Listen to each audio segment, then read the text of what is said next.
I'm Megan, and you're listening to Knick Knack Goes to the Movies, the one-stop shop podcast for all things movie, TV, and pop culture. Turns out he's a major cinephile. They don't watch enough movies! It's a very simple formula! And here we go. Howdy, hey, and welcome to another episode of this fantastic movie and TV show podcast, Knick Knack Goes to the Movies. I am the aforementioned Nick, so hey you.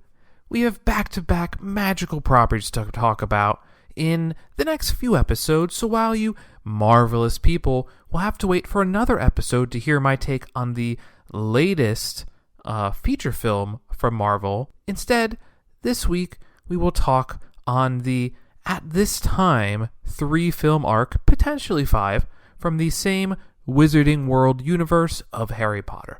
I am, of course, talking about Fantastic Beasts and Where to Find Them, The Crimes of Grindelwald, and the newest entry, Secrets of Dumbledore.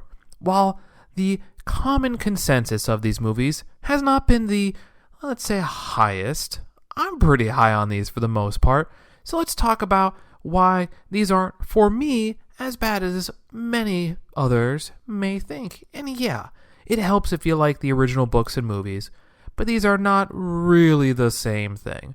So, normally I would jump into actor things, but being a franchise, haven't done a franchise episode in a little bit, I will just roll through them as they are introduced into each entry. So let's jump back to 2016, which feels like a lifetime ago, when the first of these movies came out and expectations were pretty high overall. So having only really seen Eddie Redmayne in Les Miserables, I have to say he's absolutely one of my favorite parts of the movie, and they cast a great lead for the franchise, even if his role feels diminished as the series moved to focus more on Dumbledore and Grindelwald. You can very clearly see this when you look at the movie posters between 1, 2, and 3. But I really do like the Quad 4. Katherine Waterston is great as Tina and does a kind of take on the Hermione role from the Harry Potter movies. Dan Folger, Jacob in this, is hilarious and a great window to the magical world of wonderment for the Fantastic Beasts series, as Harry was in the original franchise. He is us in these movies, and we see all of the wizarding fun. Also, I totally somehow never connected he is Luke in The Walking Dead, one of the later ads in the series in the Magna Group, so fun random bonus TV fact. I liked Alison Sudol as Queenie in the first movie, especially her pairing with Jacob, but I never fully got her arc in the other 2 movies. As far as the other main characters, I really like Colin Farrell. Sadly, we never got to know his character because he was just, Grindelwald. Kind of the same with, we only moderately get to know Mad-Eye Moody because his big moment on screen, it's not actually him. It's David Tennant from Jessica Jones, among other things. I mean, he got a little bit of time to play in the role in later ones, and it was kind of the same for Brandon Gleeson, but still. Now I gotta check a thing. Brandon Glee. It is Brandon Gleeson. I'm so good. Props, Nick. I never thought Ezra Miller's role really did a lot for the franchise overall, but they did and had the most to do in this first movie as Credence. Also, shout out Ron Perlman in the first of these movies. His role was brief, but some of those smaller roles in this entry really made the world feel probably the most lived in of the 3. So I like my historical fiction pieces, and bringing this to old-timey 1920s New York was a fun time for me. The world of Harry Potter always felt a bit older compared to the Muggle areas of England we saw, especially in the later movies. But this blend, where everything felt like in the same time period, I liked it. And every time Newt is on camera, I love him. His quirky personality and just passion for these magical creatures is always fun. That line of, "Are you a seeker of knowledge?" only to respond with, "I'm more of a chaser, actually." Priceless Harry Potter-ish. This movie probably does the most with these super fun creature designs from the franchise. Second one does okay too. There's a bit of a drop off in the third one with the focus shift, like I mentioned, in the franchise. But the whole plot kicks off after setting up a small group of people who make it seem, oh, witches and wizards exist, which I always somehow thought was like a bigger threat than it really was. It never really feels like a concern, this movie, until much later on. Kind of like with the special holiday coming up soon, Crazy Ralph in Friday the 13th, which came out like 40 plus years ago, I think, give or take now. So props Friday the 13th. What a franchise. Not all good, but you know, if you want to check out my episode on those, check it out. I enjoy the heck out of those movies. But just like Crazy Ralph in this movie, he's right, but you know, no one cares at all, especially what these, you know, oh, witches exist among us people. No one really cares until it impacts their lives. But the fun setup of a, you know, suitcase swap, letting magical creatures roam around old-timey New York, which, you know, could actually be the issue that it's made to believe. It's kind of like a fun, magical Pokemon Go story. Yeah, I play Pokemon Go. What of it? You want to trade and be friends in Pokemon Go? Knick-knack, I see. You should find me. It's going to be Pokemon Go together. Let's live it up. Got distracted. Pokemon Go is very distracting. But, you know, in this magical creature hunt, seeing the character study of, you know, kind of the uptight Tina's disdain to an eventual chemistry and charm build with Newt, in finding all these creatures and bringing them back to a zoo suitcase. It's a charming, fun story. I had fun with this movie. And every time you see either Newt or Jacob with magical creatures, be it Newt's like paternal understanding of all these different things that some people might find scary versus Jacob's just wonderment of everything. Thankfully, we don't have any big-ass spiders yet, because as you know, most irrational fear, spiders as big as houses, thankfully hasn't shown up in these yet. Those crap things were close in the new one, but not yet, and not nearly as bad, so just throwing that out there. I really liked the idea of Graves' character, and while they will probably never bring him back to show the real one, I imagine, I would love to have seen him, or will maybe see him, in a eventual later entry in these, if that could ever happen. Like, they have to fight Grindelwald, and maybe he helps. I would be very excited about that.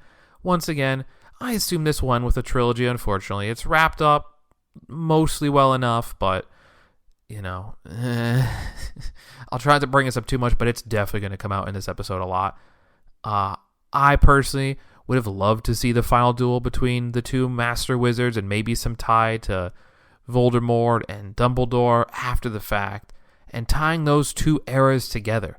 Maybe kind of putting it out there, this narrative that Grindelwald made, you know, Voldemort a possibility. It kind of, at least in this moment, this narrative is that Grindelwald was bad, but Voldemort was like way, way worse. And, you know, there's also this possibility, and we all love Dumbledore, except for when the books made him a little more kind than maybe some of the movie portrayals did. But interesting theory I have. If you have that connective fifth film and put the two franchises kind of close together, it kind of puts Dumbledore smack dab in the middle of ushering in problem eras in the wizarding world with both Grindelwald and his love, and then trying to maybe make amends in some way. And, you know, he's always helpful and trying to help kids out and stuff. He's, you know, the Hogwarts guy. And then the Voldemort thing didn't go so well. So, interesting thought that I would put out there. I'd love to see it all. 2 more movies, I want them all. All of the regathering of these creature scenes really are the best, though. But the drama of blaming Newt for the damage and murder of American Muggles, No-Maj, is just not as good of a name. This scene of them being arrested and sentenced to death is full of so much drama, and in hindsight, seeing the manipulations of Graves as Grindelwald is very fun to watch. Almost as good as the breakout scene with Newt using his magical creatures to get out, and I always like that he relies not necessarily on magic, but on these creatures that he has a rapport with and a understanding with. And also this scene gives a chance for Queenie and Jacob to get more involved, where in later entries you'll see that feel like it kind of falls by the wayside, especially for Queenie. Jacob's always kind of bopping around, obviously. And while, you know, I love how much that they give Jacob to do in these, Queenie's whole arc just becomes messy and wanting like forbidden love with a muggle, joining Grindelwald to maybe make that fine, but that's crazy because he hates muggles, and that's why that's impossible. It makes her seem like a dumb character, which I'm not about. Sure, you could say, oh, well, it's because Grindelwald's really good at manipulating, but it makes her seem dumb, and I don't like that because I really liked her in the first movie. The hunt for the obscurest child and it being Credence is okay, especially with this notion that everyone wants it for their own, some to help, some to harness, and while the Obscurus is seemingly destroyed, obviously not really, the battle with Graves taking out a ton of Aurors is like one of my favorite kind of Harry Potter things. Probably the reason I'm so excited to play that new game on Switch, hopefully not as a cloud thing, because I don't like cloud gaming. I'll do it for the Hitman games because those are amazing, but I really don't want to do cloud gaming. And yeah, you could say get a PS5. I will one day, but I'm a Nintendo guy. I'm very happy with where I'm at.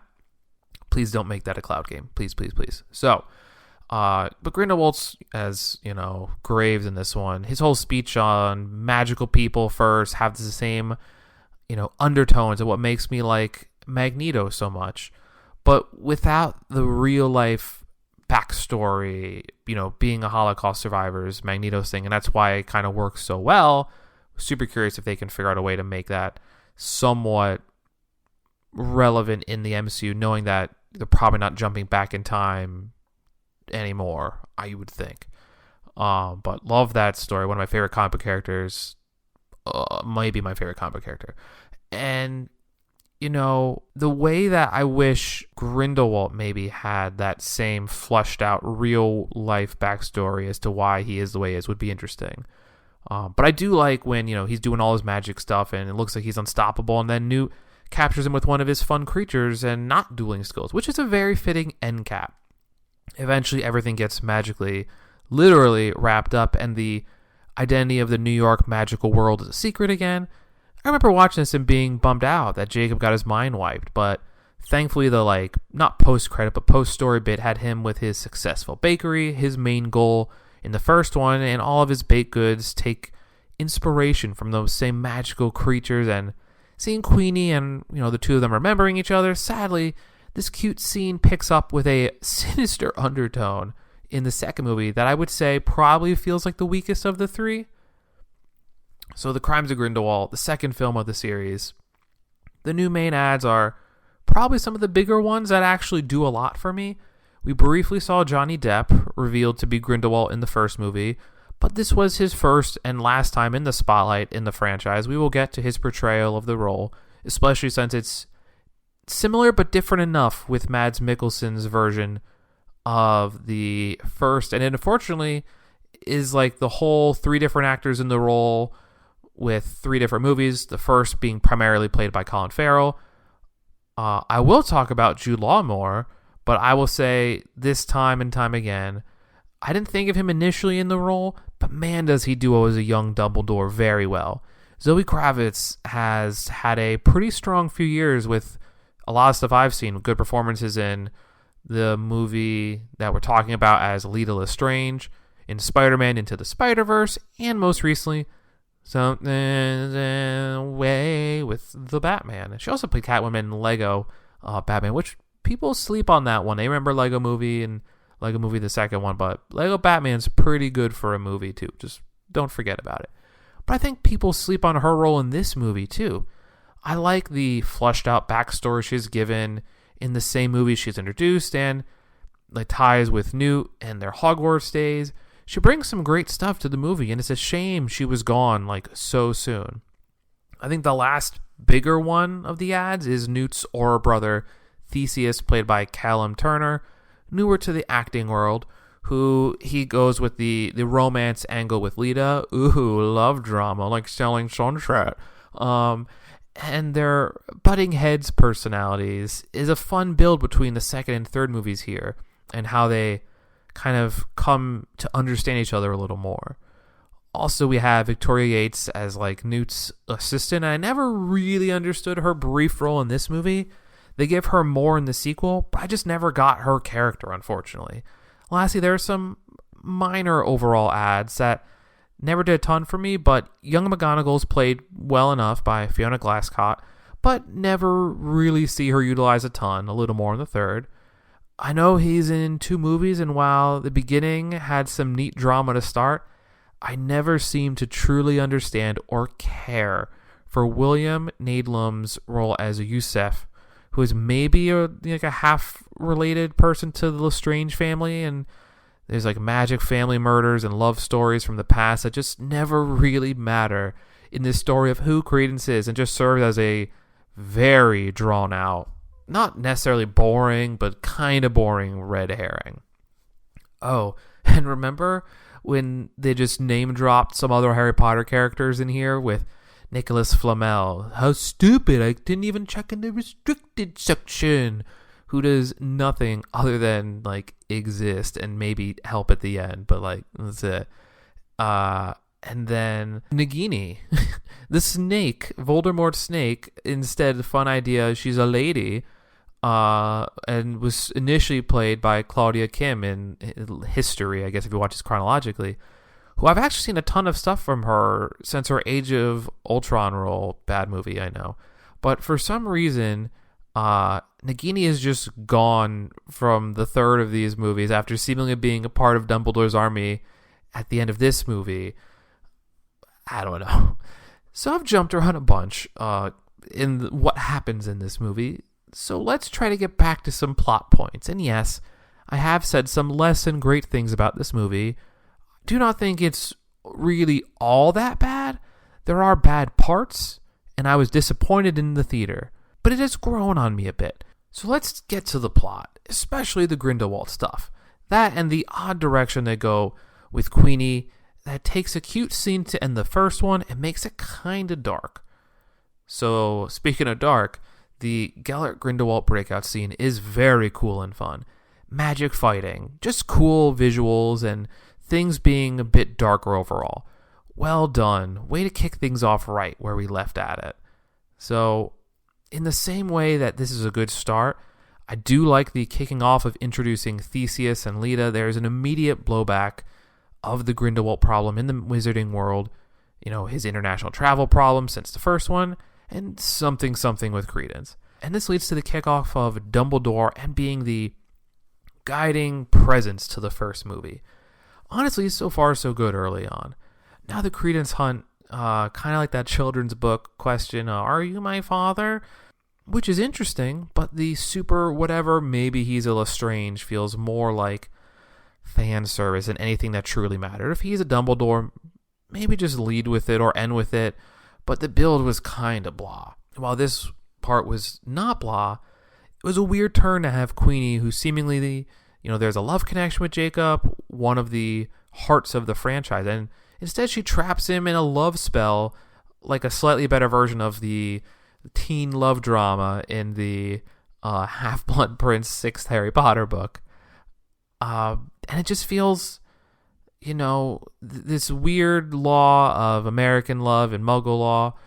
It seems like it's just an American problem, and maybe find other countries. Just move. I don't know what the, working rules are in the wizarding world, but going to a different country seems super easy and possible with the power of literal magic. I don't know. That never seemed like a huge problem. And yeah, the idea is Grindelwald corrupts her with his power of persuasion, and like I said, it doesn't matter or make all that much sense to me. I'll try not to bring up too much more. Tina thankfully is still on the case too in this movie, and this all leads to the latest batch of, creatures being released from a zoo in a new period piece magical version of a different country, this time France. While Credence searching for his parents and the Lestrange and Yusuf stuff is not the most interesting, the eventual answer for Credence is good, but yeah, there is some stuff that I just didn't need all that much. I mean, the Yusuf's water eye parasite was not for me because it was gross and a little scary, but also it was very good because it was dark and I enjoyed that part of it. The creature hunt is still just as fun as the first time. If that was your favorite part of the movie of the first one, still gonna like it here. It has less of a clear direction, but new interacting with these creatures is always gonna be the best part of these. The French ministry scene of figuring out lineage and the follow-up story of this at the Lestrange family tomb is just not important. I love the build of Lita and her character art of being an outcast and past trauma. The staple of this podcast is bomb. But the other stuff really gets bogged down a smidge. I will say there are parts of her arc that I really like. Like I said, the backstory of like going back to when she was in Hogwarts and how her and Newt kind of bonded as kind of outcasts, and how maybe, there was always some feeling that never amounted from it, but I always thought that was a nice touch. But before the big rally battle scene, I do like Depp in the role as a galvanizing and a bit unhinged character who looks a bit disheveled. I do like the new look of Mickelson being charismatic and handsome, but Depp did well too. They both brought something fun and unique to the role, and have a magic only rally that feels like dystopian parallels and things we've seen in the other mediums like V for Vendetta or American Horror Story Cult, which, as we've talked before on this podcast, seeing those things in media and the ties and how they seem to still be relevant is always very interesting, just from a sociological perspective, I guess. But it's interesting. Love V for Vendetta. What a film. The conflict is all part of Grindelwald's plan with his followers and sending more to his side and, galvanizing the troops. It only marginally makes sense for Queenie and Credence to join Grindelwald. Credence is fine, but why Queenie? Sadly, another huge franchise death happens early with Lita sacrificing herself, with some interesting self-worth questions pondering, which, same thing as the grief and trauma and therapy stuff, love self-worth questions being asked, but this saves, the Scamander brothers and everyone can escape. The end did become a bit loony with just big magical made fire-colored different dragons battling each other. It's just much less personal than I would have wanted. And I had this thought in the theater too. Both sides just end up at their home bases. Dumbledore now taking a more central role and not just chilling at Hogwarts teaching, which all the Hogwarts scenes are always going to be great, obviously. His really cast well. He really is. And I'm happy he gets a lot of time to shine the third one. And Grindelwald saying that Credence is a Dumbledore with a fun, Phoenix callback. Okay, cool. I can dig it. They don't bring everyone back for the third chapter movie, weirdly enough. A few continuity questions. But nothing ever will be as bad as Resident Evil The Final Chapter when they killed off every video game character ever who was gearing up for a big battle. So dumb.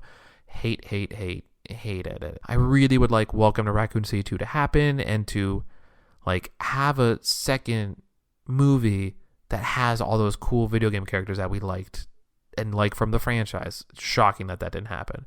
So yeah, I will always be a little bitter of that, and nothing could ever have as much of a drop off as that.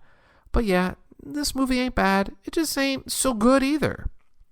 So to the latest of these Fantastic Beasts movie, The Secrets of Dumbledore. Like I said, I won't really be talking on the real world situation with Johnny Depp and Mads Mikkelsen taking over the role. I think both of them were good, what we saw out of them for different reasons. But now that that's out of the way, yeah. The new ads are significantly bigger ads are Mads Mikkelsen for the lead role of Grindelwald and Jessica Williams as a fun, quirky charms professor from the non-Hogwarts America school, which is never going to be as cool as Hogwarts because obviously, but Lolly Hicks is in the role. And I think both of these two actors for sure add stuff to the movie, even a new menacing take on the, villainous role.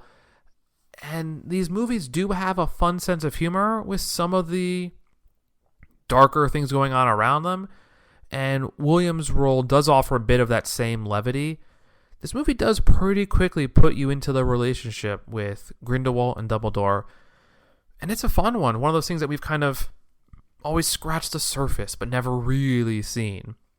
While we still don't fully have the answers of what exactly went down between the two, either, the end battle or the first real thing that happened, but the chemistry build and some things get answered there was nice to see.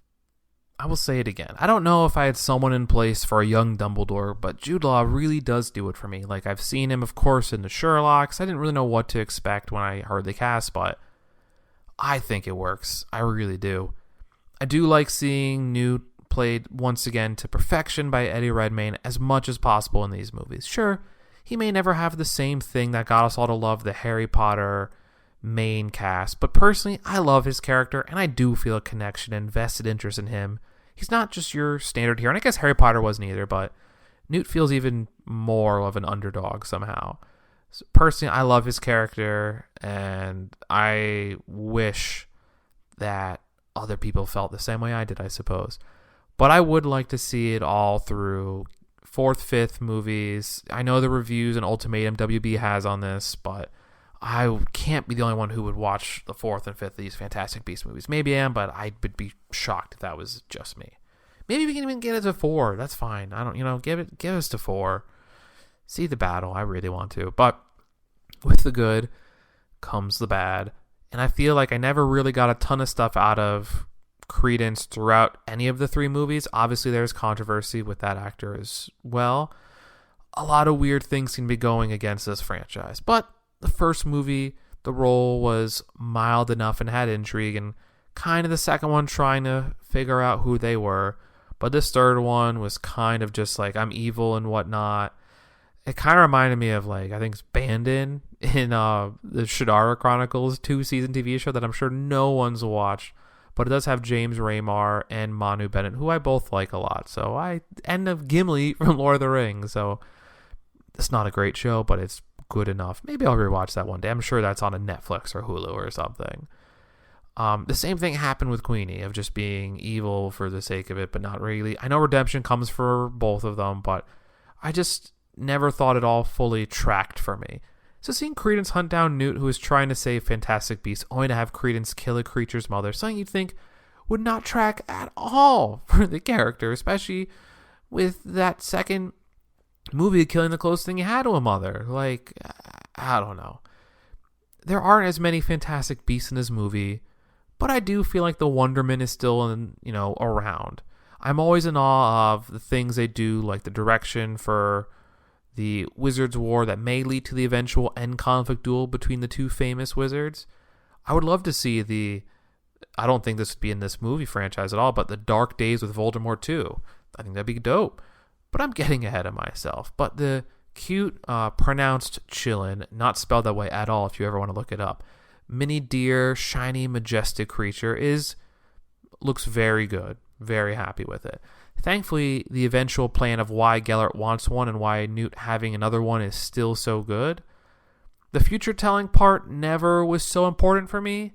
That part of the story kind of dragged a bit. The eventual payoff at the end, that part of the government plot coup, I really liked. I liked when these things have some form of government and political intrigue in them. This movie and the Star Wars prequels, which I'm doing a lot with for the Lego Star Wars. So a lot of Star Wars has been happening in my world recently. Like, I love the laser swords. Pshum, pshum, pshum, the Force, pew, pew, pew, all the laser fights. All that's great.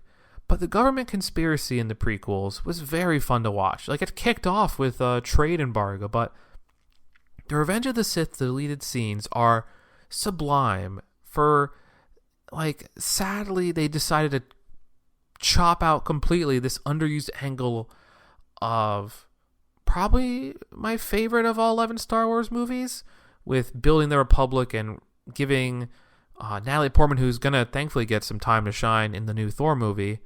They could have given her so much more depth than Revenge of the Sith, and it was just chopped away, which is shocking. Rogue One's good too, and so is No Hope, but I think Revenge of the Sith's probably up there for me. Also, happy belated May the 4th to you Star Wars fan. So, the setup for this movie's conflict, and honestly, whole plot at times, is a bit cringe. I love seeing all the different magical areas of the world. The tour is kind of James Bond-esque. But the whole use of the art of confusion, which I think was an Avatar, The Last Airbender thing, just for everyone to do random things to counteract seeing the future. Rick and Morty did an episode about heist movies with this same thing, and it's just too goofy in this Harry Potter movie. It's one thing when it's like cartoons that are making fun of it a little bit, but it's so weird in this movie. I would have stuck with the magical deer being pure of heart and trying to influence government things story. I think it would have been a stronger movie overall. I think the new characters add some good things here. There's a fun rapport with the American Charms teacher and one of the best parts of the entire franchise, Jacob Kowalski. But this movie does some weird stuff with their more main cast of just returners to the franchise. For starters, Tina, regardless of how big the new government job she has is not in this movie until like the very end, and that is a awful travesty. If this is the last of these movies, it'll be a shame that she never got to do a lot in the last entry. Honestly, both of the sisters have weird roles. Queenie is like an evil and moody fortune teller, mind reader, but not really evil, and it just never truly made sense why she was there.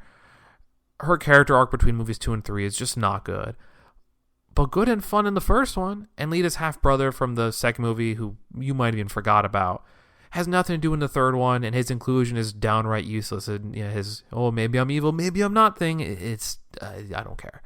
So I got a lot of bad out just then. The Germany stuff was cool. They're good ahead of you at the light at the end of the tunnel. Seeing political parts of like, we can't censor people's votes, so we have to let Grindelwald be in a ballot, but he'll never win. Like, it's pretty cool. And seeing these little, messing around with things and mischievous ploys and plans, and Grindelwald getting acquitted of all his crimes and being the voice of the people. The whole V for Vendetta thing that works here for me. That and the prison scene, another prison scene, which has the closest to scary things like spiders. It's like scorpions, and some of them are kind of cute, so it's okay. But that also was probably, from the trailer, one of the more fun new magical creature moment things. Because like we said, even with kind of the grosser creatures, him doing anything with that is always going to be fun. And speaking of magical creatures, Bunty is back, and while I never really got a lot with her in the second movie as someone, who has feelings for Newt when he's already balancing 2 other women, she does some good things here and has a role in like the story, especially the end. At times it's all a little bit groany.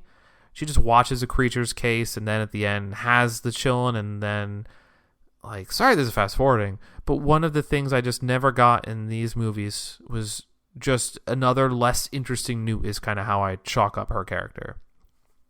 This movie, like the first two, has so many good dark parts, and of course just magical wonderment. Going back to Hogwarts, every time Newt or Jacob does something, there's some real good here. And once again, Jude Law is very good as young Dumbledore, and he gets a good amount of time to shine in this third movie, his second outing as the character. Grindelwald seemingly has some really good plans of galvanizing people against the Muggle population, and his story is also something I'm interested in, even if his acolytes are all you couldn't care less about any of them. Even Credence, who, while the lineage of a Dumbledore was there, 3 movies in, and the role never really seemed to matter in the grand scheme of the story, which after the first movie just doesn't make sense. Even the second one built on the importance, and this movie, makes the character seem insignificant overall. Yeah, the Credence Albus fight does look pretty cool at times. The trailer shot over the water reflections, that was cool. It looked cool. The magical fights are for sure good here.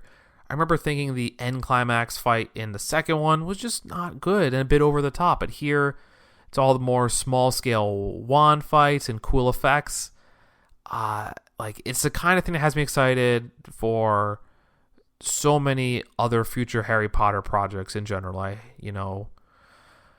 If I don't get that Harry Potter game on cloud, I'll just get the Lego Harry Potter games and call it a day, I guess.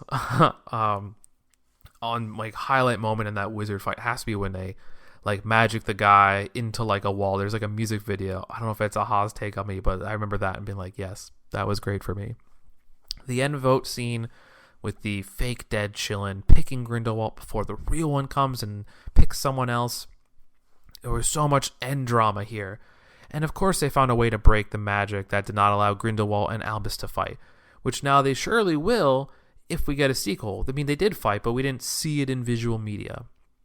But the end of this was good, fun, a little bit more for the Dumbledore family as a whole, and thankfully Queenie and Jacob get married, finally, and Tina and Newt have a small moment together too. Also, one final thing about this movie, super curious as to who Richard Coyle was. Father Black from The Chilling Adventures of Sabrina, a show that I very much liked. And he's in this movie. I remember thinking, oh, cool, maybe he was going to be, some sort of political villain like his role in Sabrina, which he excelled at.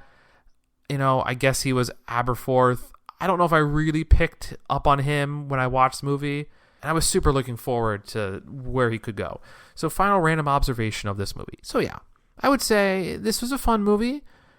Could have had some, better storytelling angles.